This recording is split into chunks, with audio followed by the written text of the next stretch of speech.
Fala pessoal, tudo bem com vocês? Quem diria, hein? O Corinthians brigando pelo G4, por uma vaga Libertadores do ano que vem. Segunda vitória seguida, o time vai mostrando evolução. O Luan finalmente entrou, não exatamente do jeito certo, a gente vai falar sobre isso. Então chega mais, eu sou o Chico Garcia, inscreva-se no canal e vamos juntos!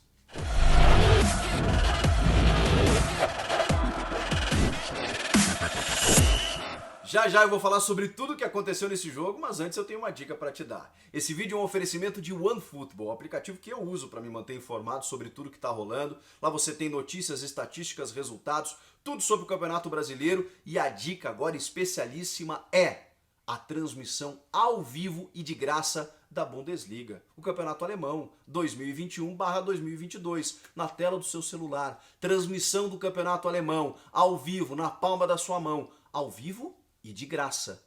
O link tá aqui na descrição, você baixa gratuitamente, não perde teu tempo e serve para qualquer celular. Pela primeira vez, sob comando do técnico Silvinho, 2 vitórias seguidas. E esse campeonato tá tão embolado, tão competitivo, que quando você consegue isso, somado inclusive a 3 jogos de invencibilidade, empate com o Santos, vitória sobre o Ceará e agora vitória sobre o Atlético Paranaense, adversários difíceis que vinham em boas fases. O Ceará, por exemplo, perdeu uma invencibilidade de 11 jogos. No caso do Atlético Paranaense, uma campanha de mais de 70% jogando em casa. É sempre muito difícil ganhar do Atlético na Arena da Baixada. Por isso, vitórias significativas e que fazem jus a esse momento do time, de uma evolução na construção ofensiva e com isso a equipe subindo, escalando a tabela, chegando próximo dos primeiros colocados. Vejam só que loucura. Calma. A cada vitória, a cada rodada, os torcedores me perguntam, será que dá para brigar por um G4? Será que dá para beliscar uma vaga na Libertadores do ano que vem? Será que dá para pensar em título? Eu sempre respondi o seguinte e continuo com a mesma resposta. É jogo a jogo, a gente não tem como definir o que vai acontecer, exatamente porque é um campeonato muito disputado, muito competitivo e ainda tem muito tempo. Agora, que é importante o Corinthians pelo menos ter chegado ali onde chegou, eu tô gravando esse vídeo logo depois que o juiz apitou o final da partida entre Corinthians e Atlético Paranaense. O Corinthians está em 6º lugar. Isso realmente é algo muito importante. E a vitória sobre o Atlético, ela é importante por vários aspectos, inclusive pela pontuação. Era o time que estava na 6ª posição e o Corinthians lá atrás em 10º. De repente, porém, 2 pontinhos de diferença, né? O Corinthians com 21 e o Atlético com 23. Olha como foi um resultado importante, porque o Corinthians ultrapassou o Atlético Paranaense e chegou na 6ª colocação, que hoje daria uma vaga na pré-Libertadores do ano que vem. E podendo, claro, brigar por uma vaga pelo G4, entre os 4 primeiros, para chegar numa fase de grupos. Ainda tem muita água para rolar, muita coisa para acontecer no campeonato, e não dá para determinar se o Corinthians vai se manter por ali. Como vocês sabem, foram 2 vitórias seguidas, mas pela primeira vez isso acontece no campeonato. Tem o Grêmio semana que vem, que também esboça uma recuperação sob comando do Felipão, com 2 vitórias seguidas. Vai ser um embate bem interessante da gente ver. O Grêmio numa situação bem mais difícil, bem mais complicada, mas o Corinthians agora com outras aspirações. O Corinthians tem que pensar na briga pelo G4? Nesse momento tem. Tem que pensar sim. Chegou lá, entendeu que pode disputar de igual para igual com algumas equipes, vai encontrar dificuldades no meio do caminho, vai enfrentar uma oscilação, mas o elenco foi reforçado, o time que já tinha uma cara defensiva começa a melhorar na sua construção ofensiva, e aí, meus amigos, o campeonato ainda, ele ainda oferece muitas peculiaridades, como equipes que vão estar envolvidas em outras competições, o Corinthians não, tem só o Campeonato Brasileiro, como realmente algumas coisas que equilibram muito as disputas. O Cuiabá, por exemplo, que perdeu para o Grêmio, que estava lá na vice-lanterna, venceu o Palmeiras no Allianz Parque.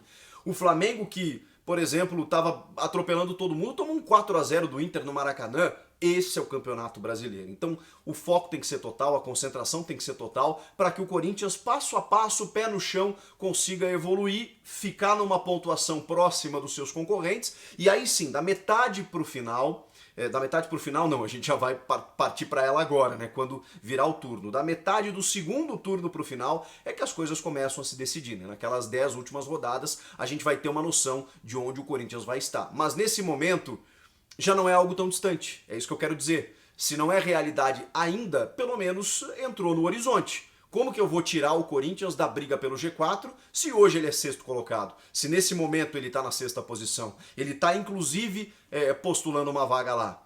Ah, mas é difícil se manter ali. Claro que é. Mas eu estou olhando a evolução do time, a pontuação, a chegada, o crescimento, o momento, os jogadores que chegaram e ainda podem chegar. A semana vai ser importante para Roger Guedes e tudo mais. Então, assim, as perspectivas são boas.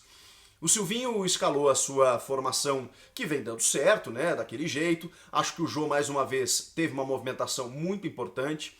O Juliano também, aquele jogador de construção. O Atlético Paranaense assustou e muito o Corinthians. O Atlético está envolvido em muitas competições e acho que isso afetou, obviamente. Né, um time que ainda assim teve espaços para criar e o Cássio fez defesa até com a cara, né? Pegou uma bola do Thiago Heleno, pegou uma bola que foi cabeceada em cima dele, a bola bateu na trave. O Atlético ameaçou bastante o Corinthians e, como disse o Rony na saída de campo, o time soube sofrer. É sempre um risco? É. Mas, de novo, estrategicamente, o Corinthians consegue mais uma vitória. Através da sua defesa, bem postada, às vezes, por vezes, espera o adversário e consegue o seu gol numa jogada muito bem trabalhada. E eu queria falar sobre esse gol. O que mais me surpreende no gol foi que o time teve paciência e calma para trocar passes pelo lado esquerdo até encontrar o espaço ideal e o Rony infiltrar. O Jô que puxa essa bola pelo lado esquerdo, como ele já tinha feito no jogo contra o Ceará, caindo pelos lados do campo, confundindo a marcação, isso foi interessante. Ele trabalha com o Fábio Santos, que trabalha com o Gabriel, que trabalha com outro jogador que caiu por ali. A bola volta para o Fábio Santos 2 vezes, 3 vezes. O Jô, que tinha começado a jogada, tem tempo de ir para a área, puxa a marcação e o Fábio coloca atrás do Jô, onde o Rony infiltra e o Abner não consegue acompanhar. E aí o Rony, inteligentemente, tô ouvindo aí um nunca critiquei, será? Desloca o goleiro Santos no contrapé, espetacular, porque muitas vezes o jogador cabeceia, ele só vai de encontro à bola e acaba cabeceando em cima do goleiro. Ele não, ele teve tempo de deslocar o Santos. E aí foi mortal, mas o que mais me chamou a atenção foi a jogada construída, a jogada trabalhada, algo que eu não via no Corinthians.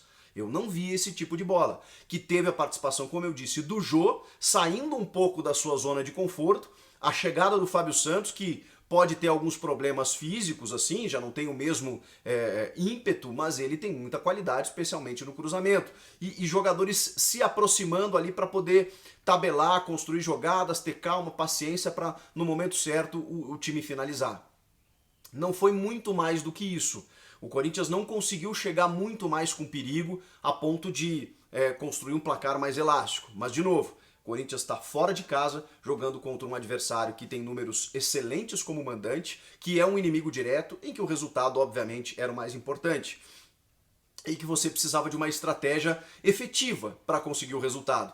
Tem o risco de você daqui a pouco tomar um empate, por pouco isso não aconteceu, é bom que se diga, mas tem a vitória conquistada através dessa estratégia de se defender muito bem e depois conseguir com calma, resiliência, encontrar o seu gol.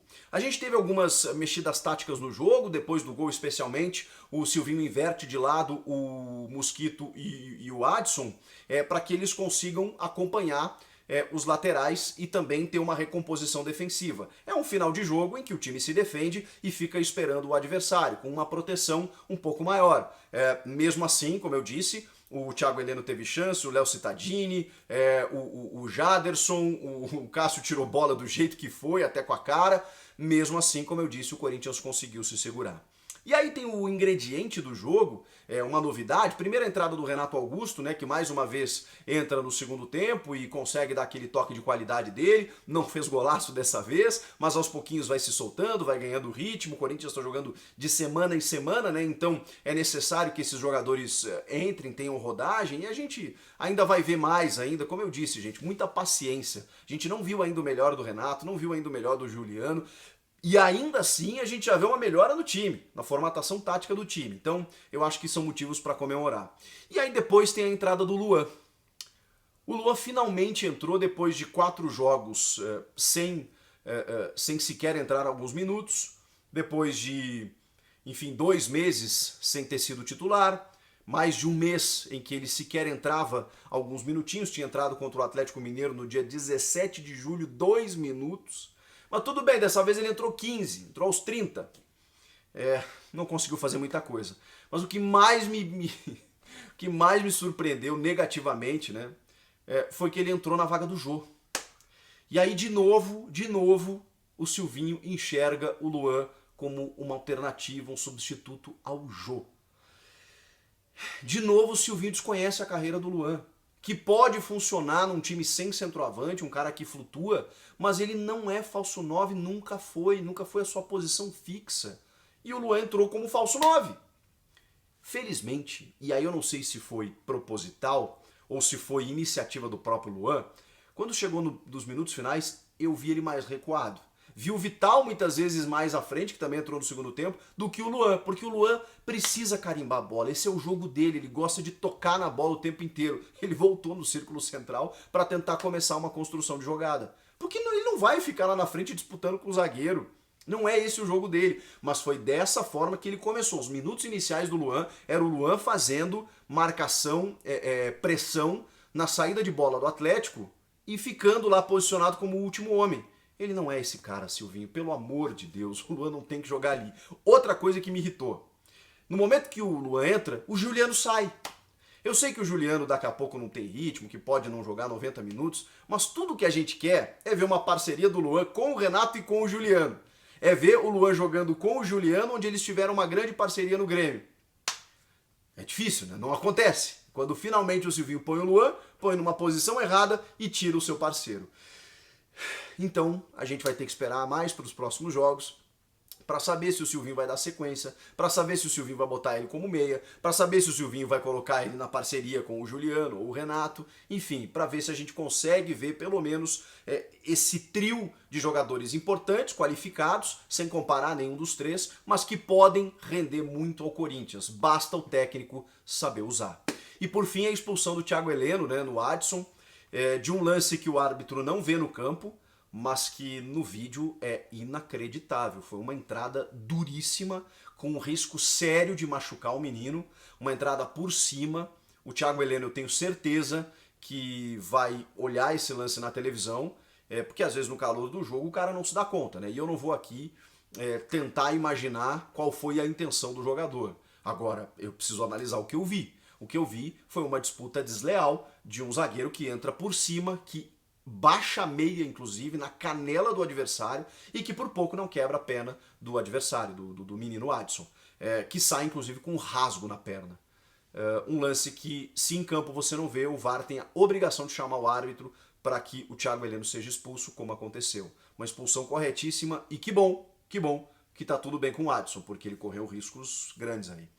O que vocês acharam do jogo? Das trocas do Silvinho, da evolução do time, do gol marcado pelo Rony? Comenta aqui. Inscreva-se no canal e eu volto na próxima. Tchau!